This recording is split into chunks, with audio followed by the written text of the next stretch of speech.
Sir, first squad, 5th element, cadet 4th class Patoy, ready for inspection, sir.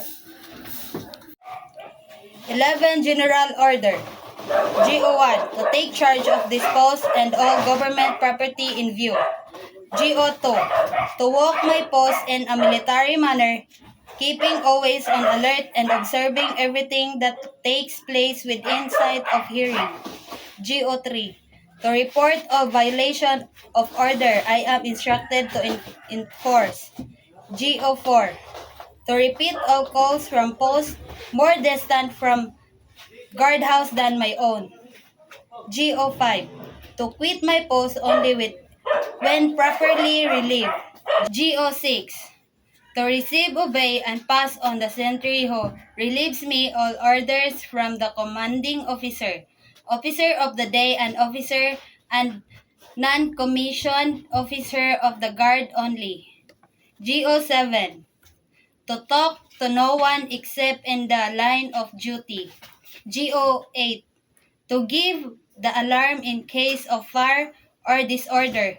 GO9, to call the corporal of the guard in any case not covered by instructions of the guard in any. GO10, to salute all officers and all colors and standards not case. GO11, to especially watchful at night and during the time of challenging, to challenge all persons on or near post and to allow no one to pass with proper authority. Pledge of loyalty. If you work for a man in heaven's name, work for him, speak well of him, and stand by the institution he represents. Remember, an ounce of loyalty is worth a pound of cleverness. If you must girl, condemn and internally find fault, resign for your position. And when you are outside, damn to your heart content, but as long as you are part of the institution, do not condemn it. If you do, the first high wind that comes along will blow you away, and probably you will never know why. Military professionalism. Men who adopt the profession of arms submitted their own free will to a law of perpetual constraints of their own accord.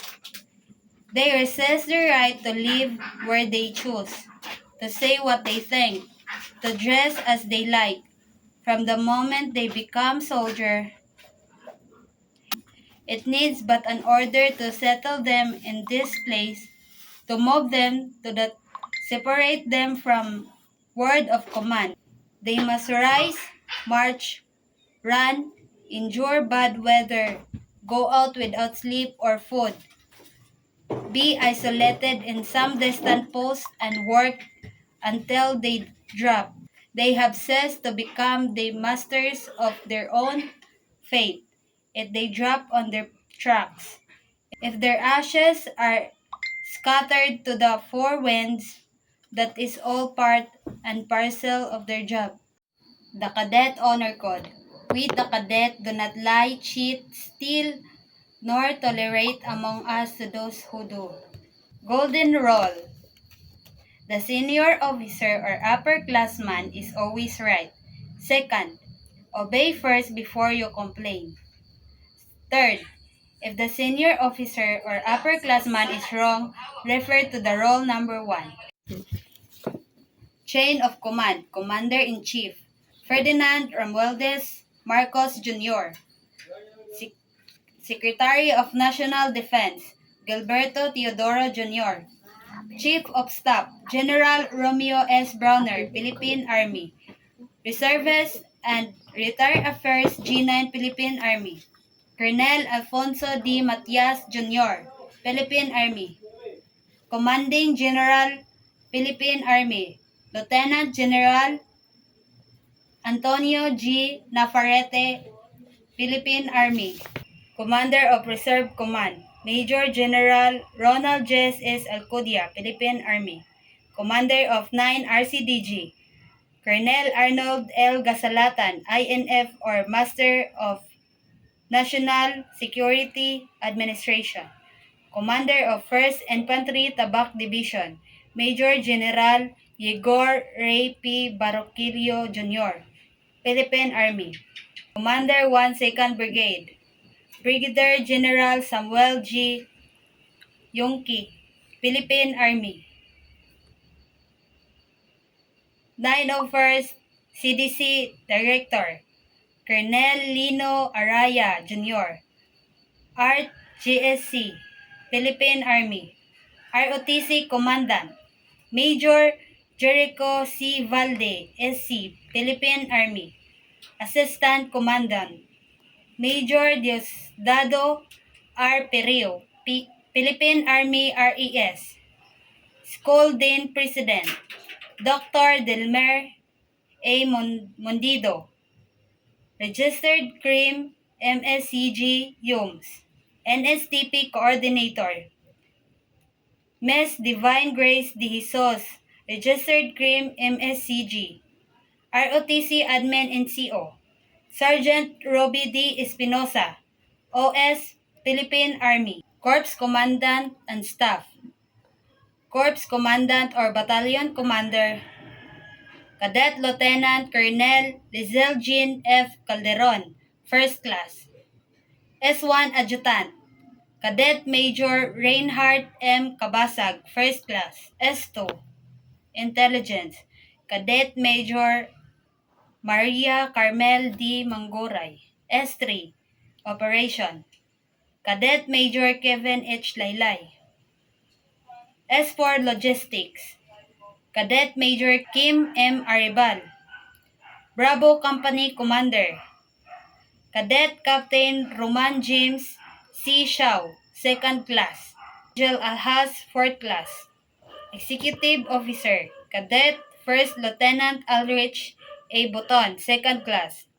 Platoon Leaders, Cadet 1st Lieutenant Jocelyn G. Obregon, 2nd Class, 1st Bravo. Cadet 1st Lieutenant Jamaica M. Alivio, 2nd Class, 2nd Bravo. ROTC Reviewer. First, ROTC, Reserve Officer Training Corps. A program designed to provide military training to students to develop discipline, leadership, and preparedness of national defense. Objectives: develop patriotism and nationalism, enhance leadership and discipline, prepare citizens for national emergencies, support the mission of the Armed Forces of the Philippines. Second, military courtesy and discipline.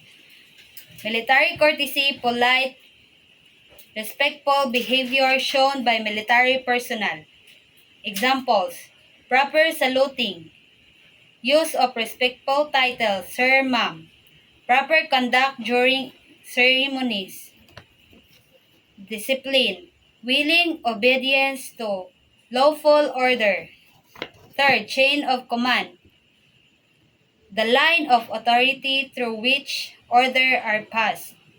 Importance, maintains order and discipline, prevent confusion, ensures accountability. Fourth, drill and ceremonies. Purpose, develop teamwork and discipline, instill precision and obedience. Basic command, attention, parade dress, forward march, halt, left-right face.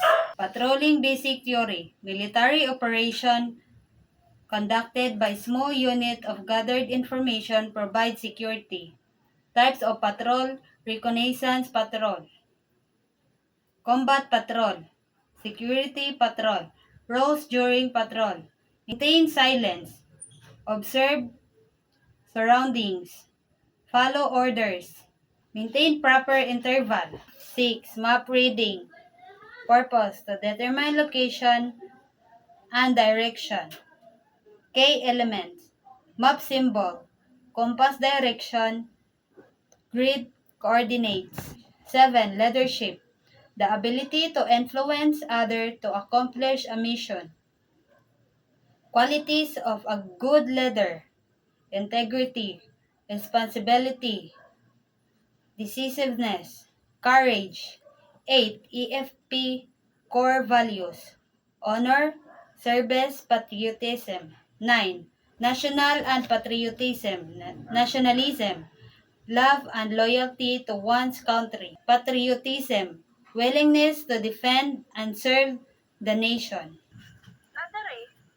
M16, flash suppressor, front sight, handguard lining, slip ring, carrying handle, magazine, pistol grip, trigger guard, stock,